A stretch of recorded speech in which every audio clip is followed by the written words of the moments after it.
मेरी शुरुआत हुई थी। मैं ऐसे स्कूल में पढ़ा हुआ हूँ श्रद्धा, जहाँ 3 महीने की फीस 15 रुपए होती थी और वो भी रीइंबर्स हो जाती थी। लेकिन धीरे धीरे जैसे जैसे एक्सपोजर मिलता गया, वैसे वैसे सपने उतने बड़े होते गए। और एक समय जब मैं 16 साल का था, तब मैं नेशनल डिफेंस एकेडमी में चला गया था। 11वीं के बाद मैं राष्ट्रीय रक्षा अकादमी में चला गया था। उस समय सपना यही होता था कि जीवन जीना है तो बंदूक के साथ जीना है, क्योंकि चारों तरफ फौज थी मेरे जब मैं बचपन से बड़ा हुआ। तो वही सपना था। उसके अंदर ये था कि उसमें बहुत अच्छा करना है। फिर वहां से जैसे जैसे और बढ़ता गया, हमने कश्मीर में एंटी टेररिस्ट ऑपरेशंस करे।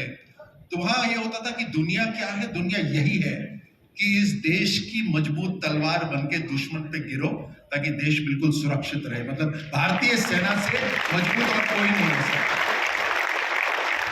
वहां से और आगे बढ़े तो दुनिया के बारे में और पता चला। मुझे याद है, मैं कश्मीर में था जब हमने एक मैगजीन के अंदर फोटो देखी जहां इंडिया के शूटर्स भारत वापस आ रहे थे, उनका स्वागत करा जा रहा था। और हमने देखा, यार असली शूटर तो हम हैं जो कश्मीर में हैं, और ये स्वागत इनका हो रहा है। फिर वहां से शुरुआत हुई। और फिर धीरे धीरे, जैसे मैंने कहा, जिसके हौसले बुलंद होते हैं, जो हिम्मत नहीं हारता, जो गिरने के बाद भी वापस खड़ा हो जाता है, चैंपियन वही होता है जो लगातार उस रास्ते पे चलता रहता है। और तभी सफलता मिली। मुझ में कोई खूबी नहीं है, बिल्कुल कोई खूबी नहीं है। क्लास में मैं बैक बेंच पे बैठता था, तो आपको समझ में आ गया होगा बैक बेंचर्स कैसे होते हैं। लेकिन हाँ, कभी हिम्मत नहीं हारी और स्वाभिमान के लिए जिया। इस तरह से आगे बढ़ता रहा।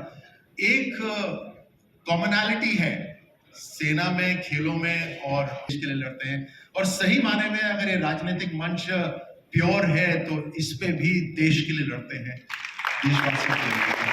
That's the commonality.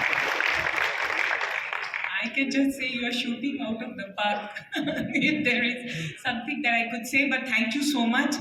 Again, I have to say, as a country, sir, मैं ये कहना चाहूँगी कि हम इंडियंस ना, ये ग्लोबल फिनोमेना है।